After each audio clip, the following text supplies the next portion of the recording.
Hi, ഇന്നത്തെ നമ്മുടെ അതിഥി എന്ന് പറയുന്നത് വീർപ്പിച്ച ഒരു ഏകദേശം എത്ര ഒരു 10 ലിറ്റർ എന്നൊന്നും 10 ലിറ്ററൊന്നുമല്ല, ഇതൊരു ഏകദേശം ഒരു 12 ലിറ്ററിൻ്റെ ഒരു കുപ്പിയാണ്. ഇത് ഊതി വീർപ്പിക്കുന്ന കുപ്പിയാണ്. ഇതുണ്ടാക്കുമ്പോഴേ ഊതി വീർപ്പിക്കുന്നതാണ്. ഇത് പണ്ട് കാലത്ത് സ്പിരിറ്റ് തുടങ്ങിയ സംഭവങ്ങളും വന്നിരുന്നതാണ്.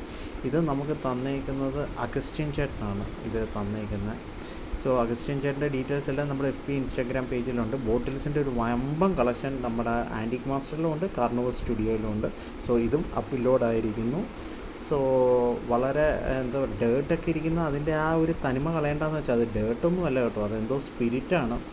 എന്തെങ്കിലും ആസിഡ് തുടങ്ങിയ സംഭവങ്ങൾ വന്നതാവാൻ സാധ്യതയുണ്ട്. ഇതിപ്പോഴും കോമൺ ആയിട്ട് തമിഴ്നാട്ടിൽ കിട്ടുന്നുണ്ട്, പക്ഷേ ഇപ്പം കേരളത്തിൽ വളരെ ബുദ്ധിമുട്ടാണ് ഈ ബോട്ടിൽസിൻ്റെ കിട്ടാനായിട്ട്. സോ അതേപോലെ തന്നെ ബോട്ടിൽ കളക്ടേഴ്സും ധാരാളം കേരളത്തിലുണ്ട്. അത് ഇപ്പം ഇങ്ങനെയുള്ള സാധനങ്ങൾ കളക്ട് ചെയ്തപ്പോഴാണ് നമുക്ക് മനസ്സിലാവാൻ പറയും. So signing out, Nijesh Chandra. Have A nice day and take care and stay tune with us. Bye bye.